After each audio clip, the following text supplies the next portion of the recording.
what's up? So I have another of these Honda HRR 216s.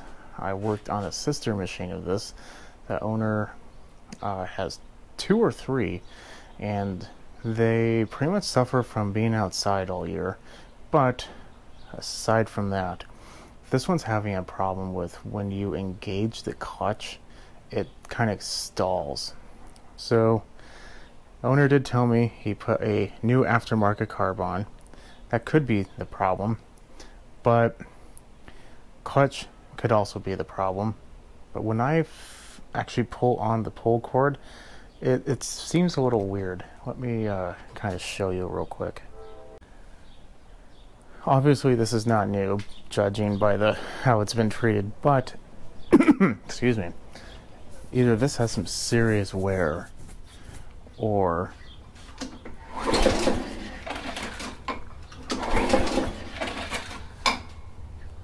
the valves are a little gone. So what I want to do is, or out of adjustment, not gone necessarily.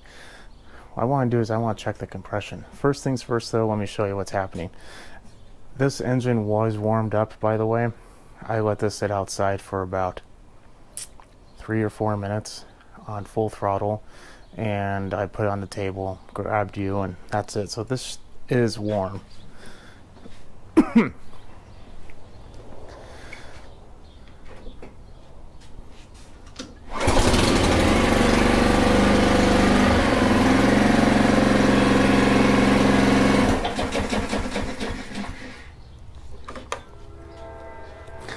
So that's what happens. I feel little to no compression. However, I also generally, when I see this, and I was after being told that it was aftermarket carb, when you put the choke on, it should chug. This wasn't really chugging. I mean, it was a little bit, don't get me wrong, but not the amount that I think it should, because it just doesn't sound right. Let's just put it that way. I've started dozens of these. So I think what we are going to do is we're going to check the compression. I'm going to not pull on it. I'm going to use a drill, because I want to get the engine speed to a higher amount where I can actually kind of get a good reading. If you don't do that, if you just pull on the pull cord, you could be getting a reading that has the... I'll tell you about that in a minute. If you just pull on it, it's designed to make it easier for you to pull it over. That way you're not pulling against the full compression of the engine. There's plastic pieces in the recoil, mind you, so it's probably not the healthiest thing for the recoil to begin with. However, that just really throws off a compression reading. It probably will go to like 55, 60, 65, maybe 70 if you pull on it real fast. That's not the true number, because if you were to think that was the number, then you're going to kind of go down the road of my engine's bad, when really it's not. It's just you're looking at the wrong number, or the wrong way. I like to put a drill on there, spin the motor over, and that usually can give me a good reading, because the engine is spinning fast enough. The little decompression valve, or mechanism, not valve, it's almost a brand new plug, is bypassed once a higher speed goes. So let us go ahead, and I'm going to get the compression tester. Okay. Compression tester's in here. It's not the best one, but at least it will tell us a good thing. I'm going to buy a steel braided one. I'm hoping that's better. I would assume it'd be the same principle as a brake line, but who knows. Anyway, so I have my drill ready. This can be a real annoyance, especially with this type of drill, to stop. So If you do it this way, be prepared, and you're using one of these electric chucks. They like to jolt, so be careful, don't break your wrist. We want higher is the better, obviously. I want to see at least 100, 110 at the very, very least. It's in drill mode.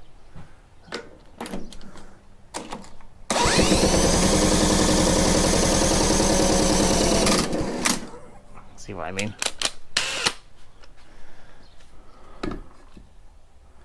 Let's see what we got. We have, oh wow, I was not expecting that one. 150. That is pretty good. I do not suspect anything with the valves anymore. It must just have a really good compression release, because I was not expecting that whatsoever.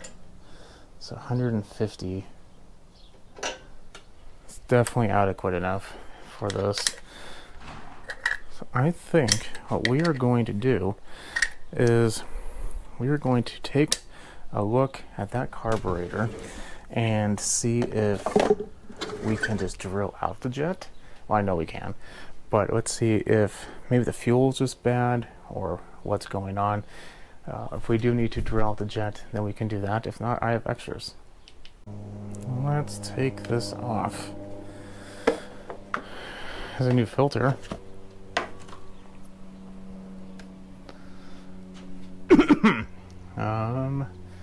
We are going to need a 10 millimeter.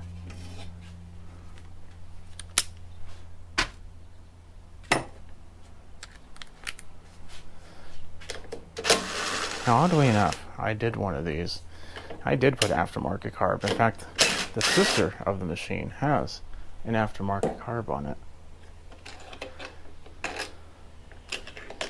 The owner says that runs just fine.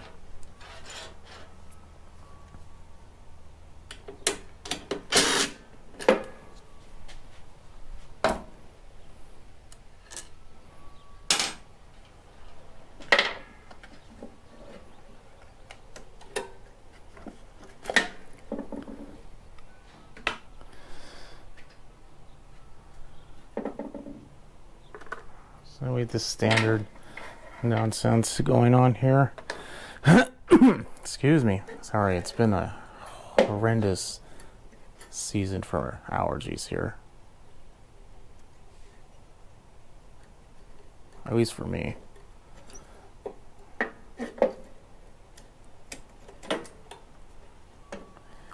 Okay. Now let's see if I could just take off the fuel line. It hasn't been on there very long, so I was hoping I could, and I can. It's when they've been on there for a while is when they start to get stuck. That fuel shut-off appears to be suffering a case of the Honda fuel shut-off syndrome, where it doesn't like to actually shut off very easily. We're going to angle that up a little bit.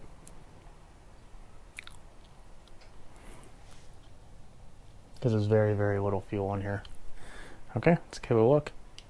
I do have to say, I did a little research, and when I gave the other one back, I also had to drill out the jet on the carb that I put on that sister machine.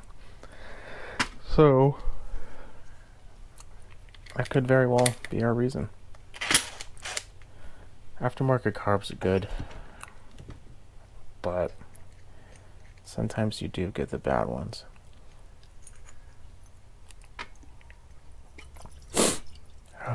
Allergies galore, I tell you. It's very, very clean. I can just tell you already that it's just too small. So, what we are going to do is, let's see, do I just want to, this is another carb, more or less the same, but it's original carb. I'm going to take the jet out of it.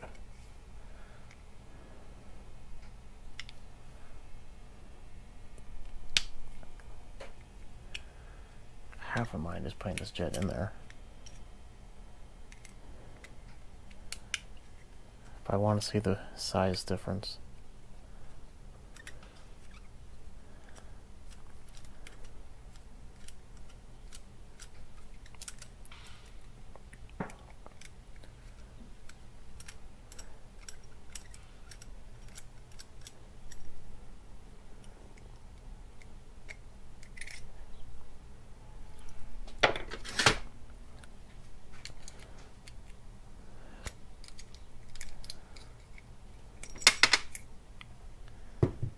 There we go.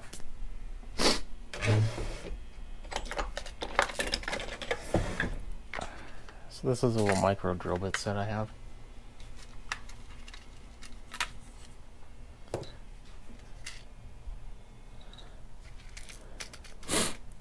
So my apologies for all the weird nasal noises.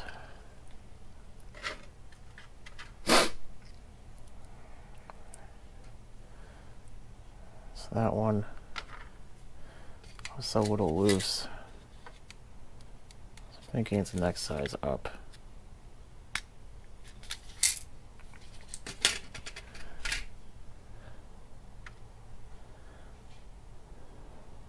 That one's also not really.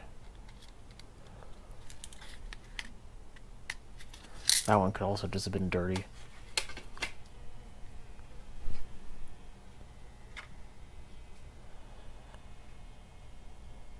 That one I think is pretty good.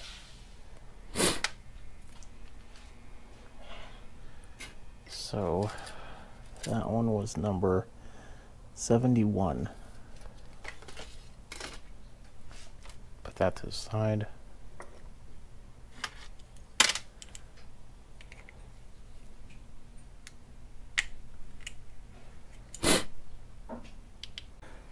This is a new jet that came out with this. Look at this. Same bit. Not even close. So, I think we took a kind of problem that I thought was going to be a whole lot worse and found out it was just bad aftermarket carb work.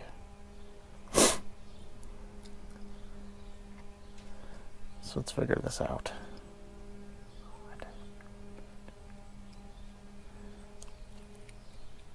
If it's significantly smaller, it will take some time.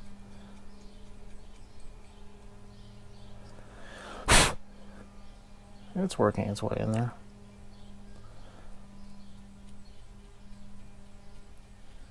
There we go. The real hard ones are when it's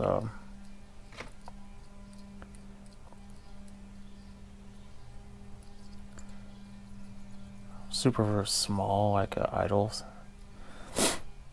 then it will be a little harder. Just want to blow that out to make sure I got all the filings and stuff out of there.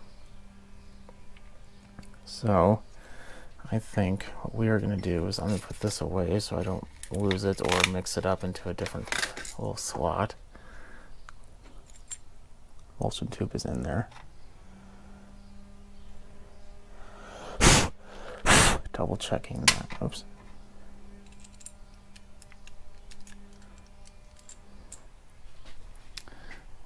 Let's see here.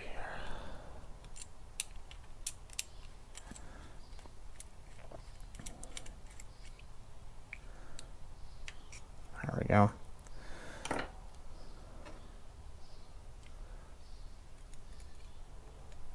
Put the bowl back on.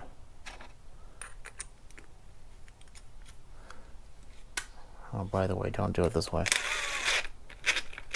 There we go. Okay, I'm going to put this back on and we're going to give it the same test. Well, let's give it a try. It's on, the fuel's on. Choke.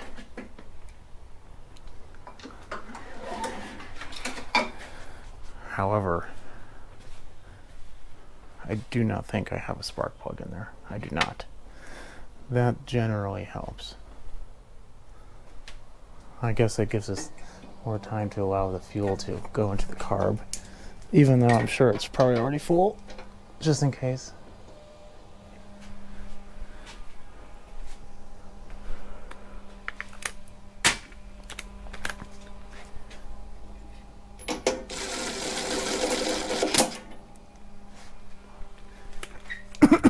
Excuse me. Okay, now let's try it.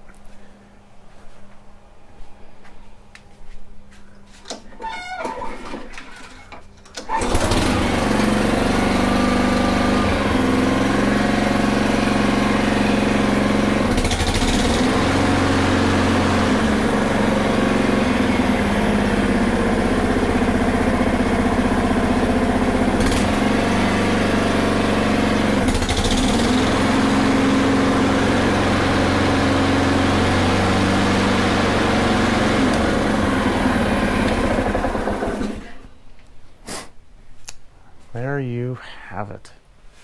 Looks like it was a simple little thing of bad aftermarket carb.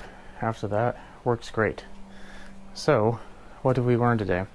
Well, we learned if you did put on aftermarket carb and you are still experiencing problems, don't just consider your machine dead. At least for a Honda, this little kit, which you could buy on Amazon, in my area at least, which is in a northern, more specific Pacific area, a 71 is the right drill size for at least mine. So I would say that's a pretty good starting point. If yours is significantly smaller, you're probably going to need to increase it. So I'm going to leave you at that. Have a good night. Definitely follow me on Instagram at SmallEngine101. I will see you later. And don't forget to subscribe. Good night.